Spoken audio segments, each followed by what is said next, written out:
Hi, good afternoon to everyone, to the faculty of Biotech Department, Jhunjhunwala College, and to all the students of SY BSc Biotechnology. Welcome to the third session of our webinar on the pandemic of the millennium, insight on COVID-19. Today, I will be speaking about another method for diagnosis of the coronavirus disease, that is a rapid antibody test. So, first of all, who should get tested? Obviously, there are many kind and group of people who should get tested. And this testing is not just the testing that we are currently in. It will also be a method of testing once the lockdown is removed and people start going to work and people start traveling. At that time also, we will need a method for testing and identifying if people are having the coronavirus or they have contracted the disease or not. So, um, looking at who should get tested, first is asymptomatic individuals who have undertaken international travel. Of course, these days, because of the worldwide lockdown, there are no international travels, but eventually there would be a time when things would slowly get back to normal and there would be people who wish to travel. In such cases, people who come back from a travel in the last 14 days, if they develop fever, cough, difficulty in breathing, etc., they should get tested. Along with them, their family also should get tested. And anyone who shows any kind of symptoms that in the first session Sucheta ma'am had told us about, those individuals should get tested. Next category is all symptomatic contacts of laboratory confirmed cases. Like how yesterday's lecture, Rachna madam told us that once a person has got tested positive for coronavirus and they are recovering, how do we know that they have completely recovered? They have to do yet another 2 tests to confirm, and that is done using RT-PCR. But still, we need to test them. So all symptomatic contacts of laboratory confirmed cases needs to do at least 2 more tests, and therefore it becomes important to do the test. Third is all symptomatic healthcare workers. We know the time and effort these healthcare workers are putting in to serve all the people who are contracted the disease. So all of them, if they start showing symptoms, uh, to confirm, we need tests. Next is all hospitalized patients with any kind of severe acute respiratory illness. Now, this severe acute respiratory illness can be because of any reason. It need not be because of the infection with coronavirus. It could be because of some dust allergy. It could be a bout of asthma. It could be just a common cold, or for some people, it could be pneumonia. So, uh, because of a bacterial infection. So, the reasons of any severe acute respiratory illness need not necessarily be because of coronavirus. And therefore, it is important to test. And lastly, asymptomatic, direct, and high risk contact of a confirmed case should be tested once between day 5 and day 14 of the individual coming in contact. Means all those individuals who are having the infection would be in contact with some other individuals, like the ones who are taking care of them, or they were at home, they are getting care at home. There were many cases, if you have watched on WhatsApp or Facebook forwards, that in this city of Wuhan, there were many people who chose to stay at home and their near and dear ones were taking care of them. They may not have been showing very severe conditions with their respiration because they had a very good lung capacity. So, in such individuals, those who are taking care of them also should get tested for every 5 to 14 days. So basically, what we are telling is that there are numerous cases where testing is very important. And how do we get tested? We have only at the moment one gold standard, and that is the nasopharyngeal or oropharyngeal swabs that can be tested using the RT-PCR, and that directly tells us the presence of the RNA virus. Another method that has been recently developed is the serological testing, which can be done using the rapid antibody method. Now, to understand a little bit better about this rapid antibody testing, let us see what kind of immune response is our body giving in due to the presence of the virus. We know that antibodies are due to a response from our immune system, and that kind of response is called as the adaptive immune response. So when you look at this image, I'm sure many things would come as a flashback, because we have done this, of course, in the last semester, but still it should be a flashback where we have done a little bit about innate immunity, a little bit about adaptive immunity. So this is the whole story, where if we are attacked by any kind of pathogen, at the moment we focus on the COVID. So we look at the virus, and thankfully it looks like the coronavirus. So if we have this virus which is infecting us, which part of the body does it infect? Can I have an answer in the chat box, students? Where does the coronavirus infect first? I would like an answer in the chat box from the students.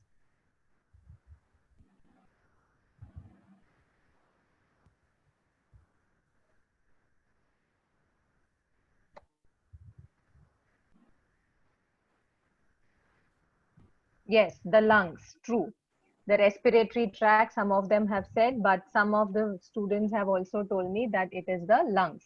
So in the lungs, the lung cells with the ACE receptor would take up the virus. We also have a lot of macrophages in this area. Those macrophages are called as, anybody? Do you know the macrophages that are seen in the lungs? You can take a wild guess also. Please answer in the chat box.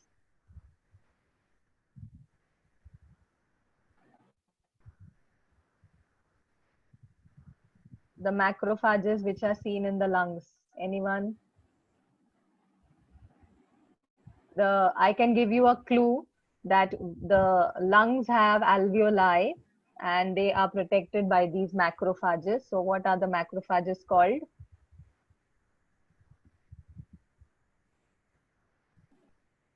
I think Abhishek has written, Tanu. I can see the chat actually. अच्छा, What is he written? alveolar macrophages लिखा है उसने. Correct, correct. Very, very good, Abhishek. It is true that it is the alveolar macrophages. So these Also, macrophages. Stephen is correct, Tanu. Okay, good. Stephen, very good. Thank you, Urmila ma'am. No problem. Okay, now I can see the chat. Okay, so we have these alveolar macrophages, which, okay, many of them have given the right answer. Shilpa, Preeti, very good students. We have the alveolar macrophages as well as the cells who have internalized the virus, everyone going to express the presence of these virus on their surface. How do the antigen presenting cells express the foreign antigen on their surface? With the help of which molecule? Let me get some more answers. Come on. How do the cells express, with the help of which molecule, any antigen on their surface?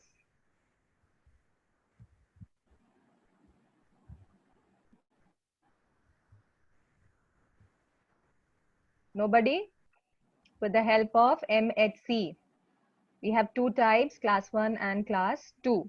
So the self cells, that is the lung cells, will express it in the context of MHC class 1, while the macrophages will start expressing in the context of MHC class 2.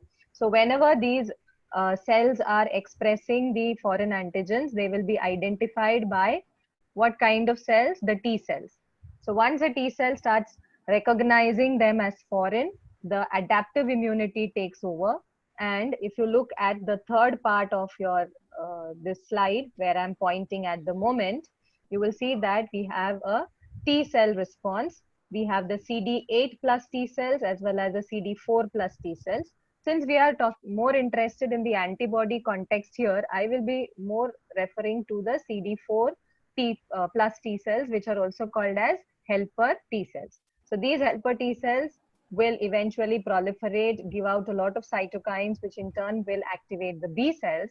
And once the B cells have got activated, they will mature, they will differentiate, and they will form plasma cells. And the plasma cells will then secrete antibodies, and that is where the humoral immunity has begun to recognize the coronavirus. So we have generated antibodies. So if we have a coronavirus which has come into our system, then the body starts responding by activating the adaptive immunity. Of course, this will not happen within few minutes. It will take a day or two. And you will notice that by the time the humoral immunity sets in, it's a few days that have gone by. So we have uh, the B cells secreting initially one type of antibodies referred to as IgM, and later the same plasma cells will further class switch and it will start secreting IgG type of antibodies. So now we will concentrate more on what kind of antibody response are we looking at whenever there is an infection. So I want you to look at this graph very closely. Don't get scared. It's a very, very simple graph. What you notice here are three colorful lines: a green curve, a red curve, and a blue curve. The green curve is the concentration of IgM antibodies. The red one is a concentration of IgG type of antibodies in the serum. And the blue line represents the viral load. Viral load is found out by just doing a detection using the method that yesterday Rachna ma'am have elaborated on. That is the RT-PCR method. What does it detect? It detects the virus in the body. So the blue line is representing the antigen. So you will notice that there is a period called as a window period where the person is usually asymptomatic or just starts with the symptoms.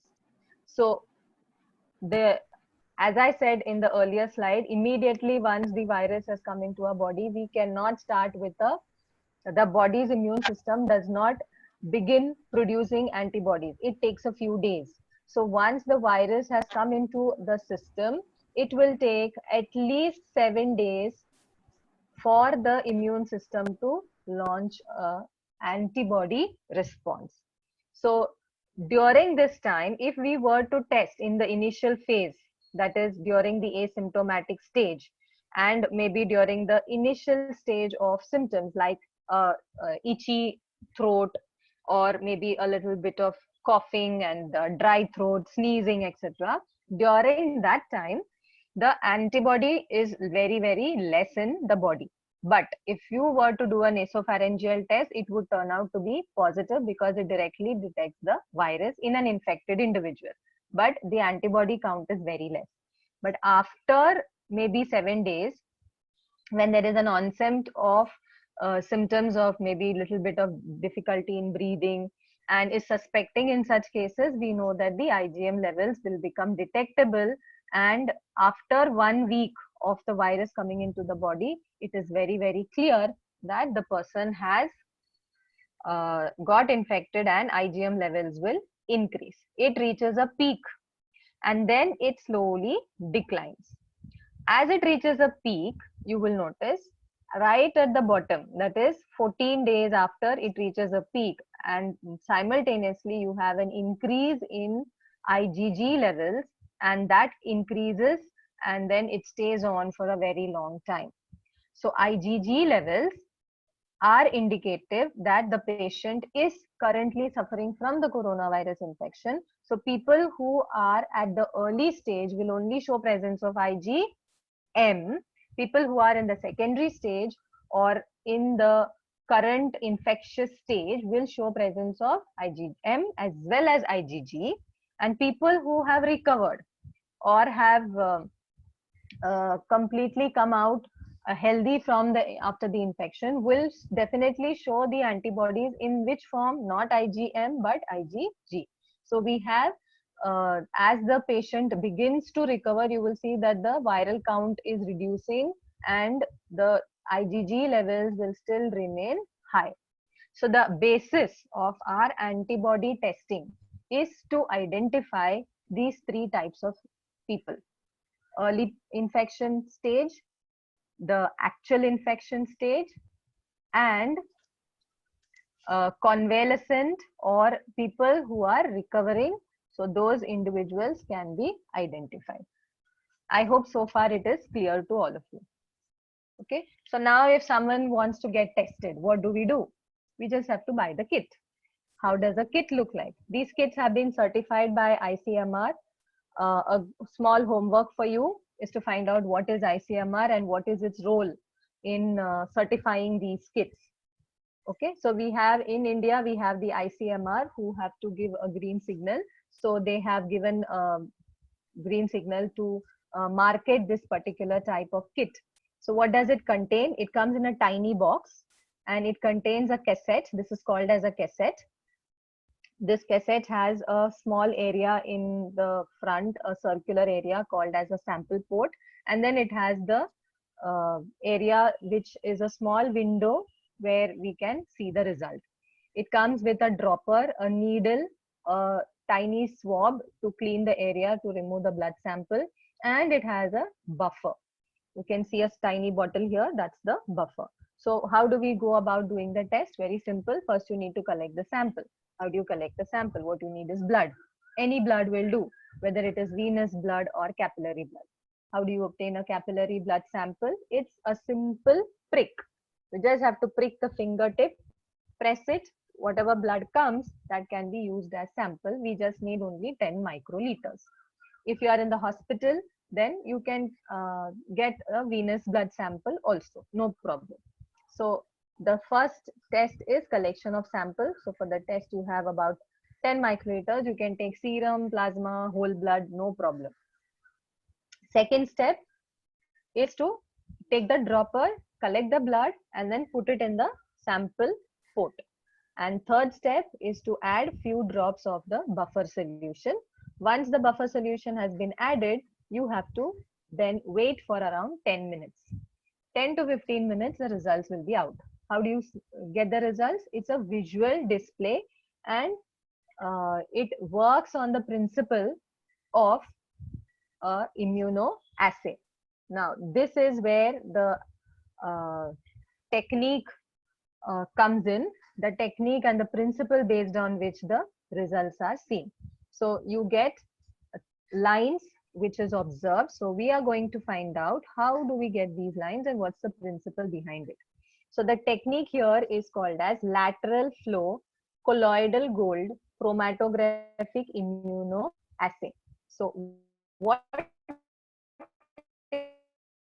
is lateral flow? Is to flow directions. If you keep something on the table and it flows in one direction, that is horizontally towards one side, then it is called as a lateral flow.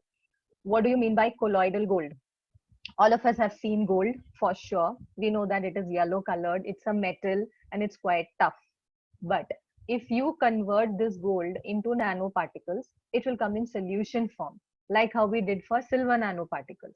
And these gold nanoparticles are referred to as colloidal gold.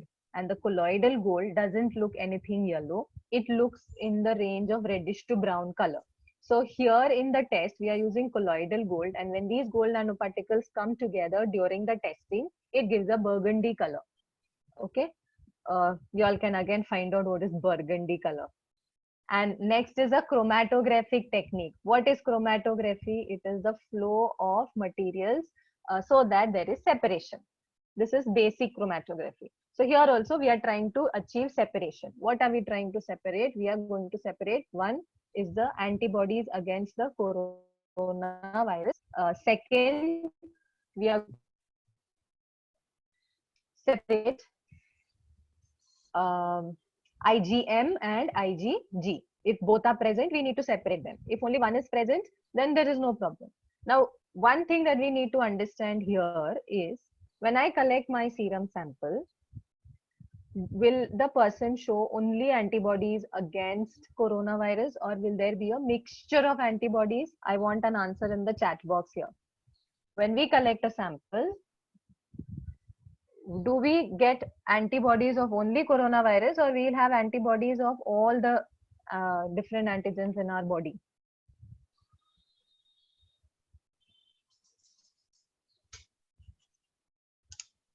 Yes, it is definitely going to be a mixture. Very good. Thank you, everybody. So all are attentive and all are awake. Good, good, good.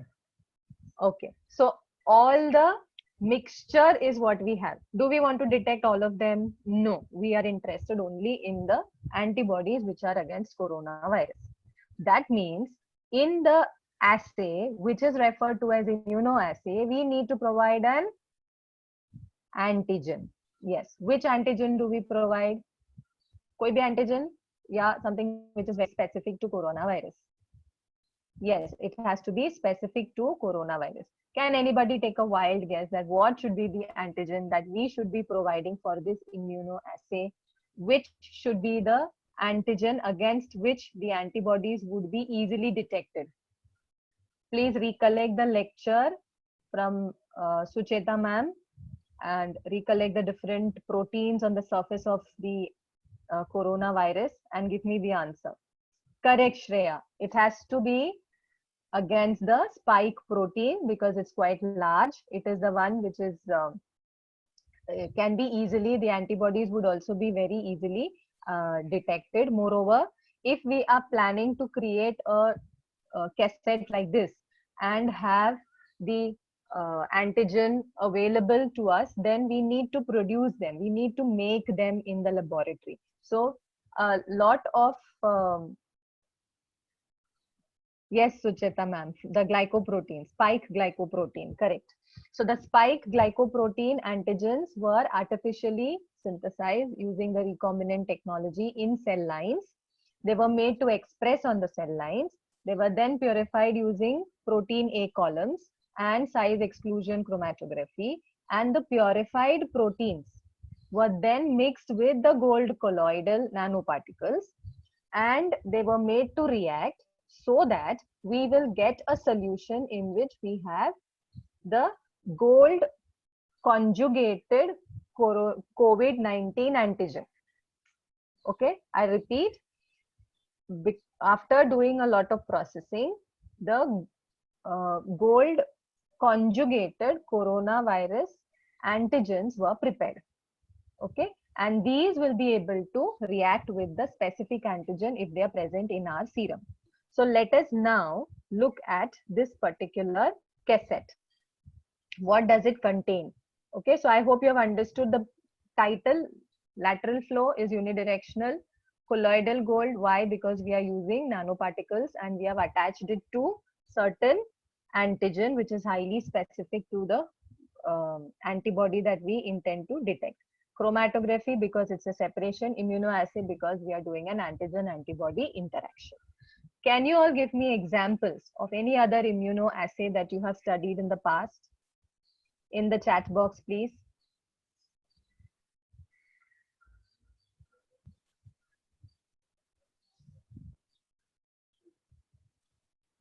Yes, RIA, ELISA, very good. RAST, good. So these are other immunoassays, and this is also something similar to our ELISA, only that we are packing it with a little bit more components so that it becomes easy to carry out in a small setup and in a small area without having too many lab facilities. Okay, so let's see what is this cassette made of. So it has a sample pad, a conjugate pad, a nitrocellulose membrane pad, and an absorption pad. Okay, so what is there in the sample pad? It's an area where the sample is going to be dropped. What is our sample? The serum. What does it contain? A mixture of different antibodies. What are we looking at in this mixture? In particular, we are looking at COVID-19 IgM and COVID-19 IgG. See, I have shown here that it is a positive sample. So in this sample, I'm not showing any other antibody, only showing presence of COVID-19 IgM and COVID-19 IgG. Anu, Ankit ko mute kar. Okay, how do I do that? Wait, I'll do. You can. Okay, thank you, Smriti. So in the conjugation pad, this area is very significant. What does it contain? It should contain the antigen. And what is our antigen? Gold conjugated COVID-19 antigen. Okay, I can show you. So this is one of the antigen. This is another antigen. These are all embedded in this conjugation pad. Then what are these special fellows here? You can see that there is a gold conjugate. This round thing is a nanoparticle, which is that gold. And you can see a Y-shaped structure. Obviously, they are antibodies. Now, whenever we run any test, we need to keep a control. We need to see that the test is happening. Even if our test comes out negative, we should know that the entire system that we run is foolproof. For that, we need to keep controls. And for control here, we have a IgG molecule, which is obtained from rabbit, a lab animal, and that has been conjugated. That is, rabbit IgG has been conjugated with gold. Okay, what is the role of this? Just to use as a control. Yes, it has no role in directly performing any immunoassay related to our COVID. Okay, I hope so far it's clear. Then in the nitrocellulose, we have this nitrocellulose region, membrane region, divided into three portions. An M line, it's just a line, a G line, and a C line. What does M stand for? IgM, G stands for IgG, and C stands for control. What is there in IgM region? We have capture antibodies. What is the meaning of capture antibody? Capture antibodies are antibodies that can hold on to yet another immune complex. What is an immune complex? When an antigen and antibody react together, whatever complex is formed, that's called as an immune complex. So here, let's go back to our sample pad. If we have positive IgM and IgG, they will flow because of the buffer that we added, and they will come in contact with the antigens which are embedded in the conjugation pad. They will come together and form an immune complex.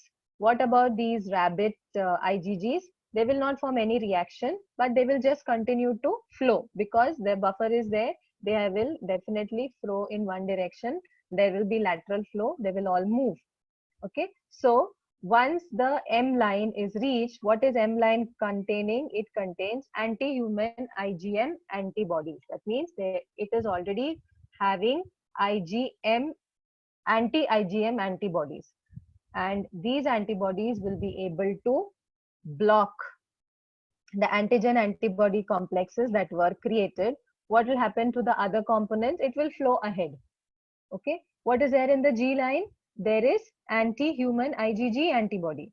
So these will block, or it will be able to bind to the immune complex which is created between IgG over here, this IgG, and the antigen. So this complex would be immobilized by anti-human IgG, which is on the G line. And on the C line, we have anti-rabbit antibody. What will this anti-rabbit antibody do? It will immobilize this antibody which was present in our conjugation pad, and therefore when all these gold particles will be together, you will be able to see a line which appears in a reddish brown color, or to be very precise, burgundy colored lines. So if there was any mistake in the entire process, then the control lines would not appear, and that indicates that the test is invalid. So as there will be more antibodies, they will all flow because of the flow of the buffer, and they will get absorbed in the absorption pad. Okay. Now, if you are still confused and haven't understood it very well, let us go to the next slide. It will give you a little bit more better picture, I hope.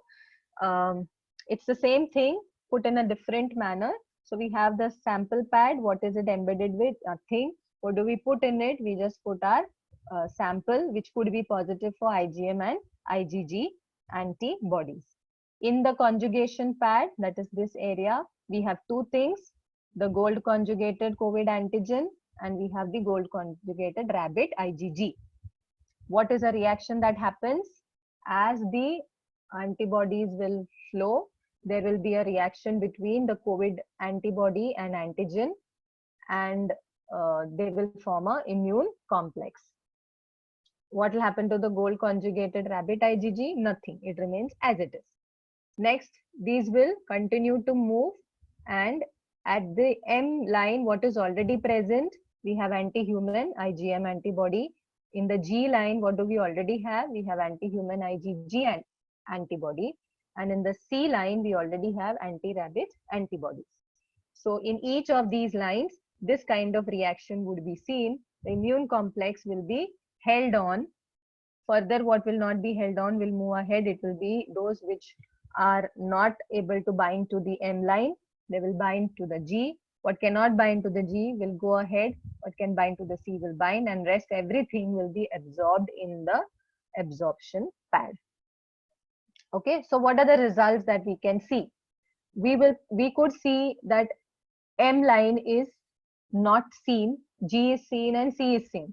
Okay, in such cases, we know that M type of antibodies are missing and G type of antibodies are present, and C is a control line, it should appear. Okay, so has everybody understood this principle? If you have understood, please put a thumbs up.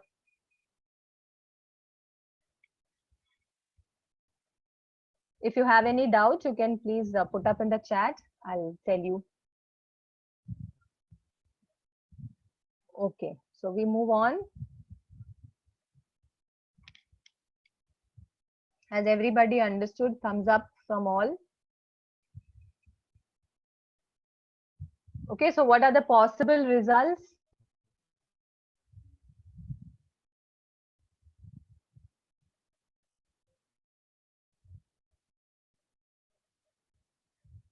Okay, what are the possible results here? We have, we could have the C, G, and M. This is what we will see in the viewing window of our cassette. Okay. So in our viewing window, if we get just one line, what does it indicate? Students, please tell me in the chat. If you just see a C line and we don't see a G or a M line in our viewing port of the cassette, what does it indicate? The test is positive for coronavirus or negative?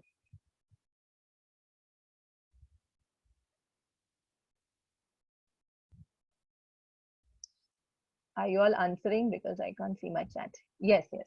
Good. It is negative. Yeah, I can see the chat now. Thank you. Okay. Now in the second case, what happens in the second case? Can you see? They're saying positive. Yeah, but positive for what? Oops. Positive for what? IgM. Correct. IgM, and negative for IgG. What about the third case? Yeah, मेरा chat window कहाँ गायब हो जाता है? अभी IgG positive. Correct. Correct. IgM negative and IgG positive, and the next one is positive for both. What about fifth test? What about the fifth test? Yes, it is invalid. And why is it invalid? Because of the absence of the control line. So all the tests henceforth I have shown 5th, 6th, 7th, 8th all happens to be invalid. Very good. So you have all very good in reading the test results. That's good. Now comes the important part, and that is the inference. Okay, so inference is when we say that we have a negative test or a positive test for one molecule IgM or IgG. Sorry. Okay, so what does it indicate? That patient showing a negative test, we will say that the patient is not having any infection, right? But it's quite possible that the RT-PCR technique that yesterday Rachna ma'am had told us is showing a positive test. Okay, that means when we compare the IgM and IgG serological test versus the RT-PCR test, we see that there can be discrepancies, right? So here, let us just at the moment look at the different possibilities, and then we will see what is the advantage and disadvantage of this method. Yes, so the first case scenario is that both IgM, IgG are negative and RT-PCR test turns out to be positive. That means a patient may be in the window period of infection. Please recollect the graph. Yes, if the patient is in the window period, no immune response has been generated, and because there is no immune response, the person is going to show absence of the antibodies, but the virus is present. So this is a very tricky situation where you feel that you may be infected, so you do a test and it turns out to be negative, but the nasopharyngeal test turns out to be positive. So that's a big risk for the patients. Next possibility is IgM is positive, IgG is negative, and the PCR turns out to be positive. That means the person is in the early stage of infection. Next is both positive, so active phase of infection. The next scenario is IgG is positive.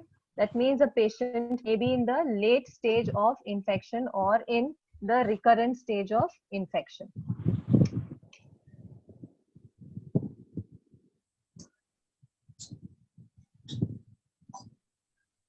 Next possibility is that we have our PCR results negative, but IgM and IgG showing positive results. So these last three cases. Okay, now how is that possible? So that is because the RT-PCR is false negative. Okay, and why would RT-PCR be false negative? There can be two reasons. One is the nasopharyngeal swab has not been taken correctly, or the processing of the sample afterwards was done incorrectly. So these two cases can result in a false negative, but since we are looking at the antibody response, and the presence of antibody in the serum can indicate that the patient is positive. So both the tests together will give us a foolproof diagnosis and is therefore very useful test. So let us now see what are the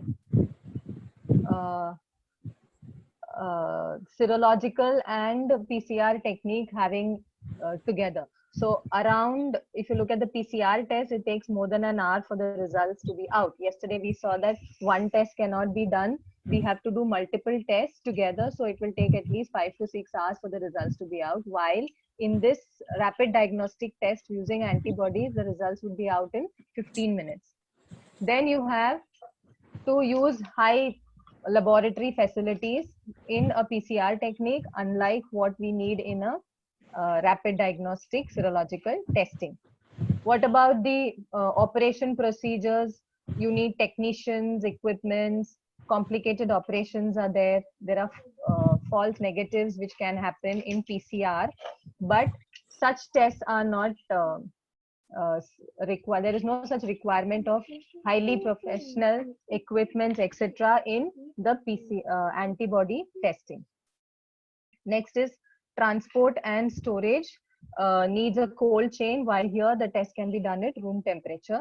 And what about the value of the test? Of course, PCR is the gold standard, and that is the most trustworthy technique that is being used as diagnostic method. Unlike the serological test, although it is highly specific, but it has a drawback that you cannot identify the patients in the early stage of infection. Okay, so what are the advantages in a glance for the serological testing? It can be done at POC, that is point of care. It's very small, portable, it comes in a very tiny box, it can be easily understood, and it can be done. It can identify a current infection or a past infection, which means there are people who have been asymptomatic throughout the entire COVID infection stage. That means the virus came into them, but they did not show any adverse reactions and they recovered from it. So such people can also be identified using the serological testing. Next is, it is quick and can be done at room temperature. Interpretation is visual and simple for the user. No special equipments are required. Collection of sample is easy. Yeah, those people who are afraid of the prick, it could be difficult, but you could always ask someone else to do it for you. And the test is quite accurate and it has been validated. When they designed the whole test and it had to be certified by the different organizations, it has to be validated. Validated means we have to say, yes, this is as good as a technique which can be trustworthy. So for that, they have used PCR to validate. So they took patients who are having PCR positive virus detected in them, and took their serums and tested whether the kit is showing proper results, and it happens to be true. That is the meaning of it is validated using PCR. So these are the advantages. Now, what are the limitations? The major limitation is that it is looking at the response of the body to the infection. So until and unless a body doesn't show an immune response against this particular virus, we cannot detect it. So the main issue over here is that it measures a response to the infection rather than identifying the causative agent. Okay, it is always better to see whether it is present, the antigen is present or not, but here we are looking at the immune response. Second, it could take almost 2 to 3 weeks for a very good antibody response to develop. So 2 to 3 weeks can be a very long time. Okay, so and the amount of response that should be seen in the kit needs a certain amount of antibodies, that is the IgM type. So we may miss out in certain individuals, and asymptomatic patients will be definitely missed because they will not show any symptoms at all. And therefore, it is important that we understand these limitations, and yet the serological testing is being used because of the various advantages. And also later when the lockdown will be opened, it will be useful because we will be able to identify those individuals who have developed immunity, and therefore see what is the population of individuals who have developed the herd immunity, and how much of a population in a particular country is showing herd immunity. That will help in later stages once the lockdown has been lifted in different parts of the world. So that brings me to the end of the session. I hope you all enjoyed the session, and there is a small message for you all that you should stay home and stay strong. uh, of course safe, but I want you all to stay strong, be very positive about what's happening around, do a lot of self invention. And this webinar has been organized by the Department of Biotechnology. So the whole session doesn't get over without a thank you note. A thank you note from me to the Department of Biotech, RJ College, to our dear Usha Madam for always inspiring us to do new things, take up new challenges, and she keeps motivating us to grow big. To the head of the department, Dr. Sucheta Golwalkar, thank you, madam, for being such a charming person and again motivating us all the time. To Dr. Rachna Acharya and Dr. Smruti Thomre for hosting the webinar and being again very good motivators and friends. To all the other faculty, that is Saleha ma'am, Smita ma'am, Namrata ma'am, and Jassi ma'am, for your patience. For DP sir, for all the technical assistance, and to you, dear students, for being such good children, answering my questions, whatever came up, answering them correctly, and also participating in this webinar in a wholehearted manner. Thank you very much for this entire session. And a big thank you to my naughty fellow. He keeps coming in between. I have stopped screening, sorry,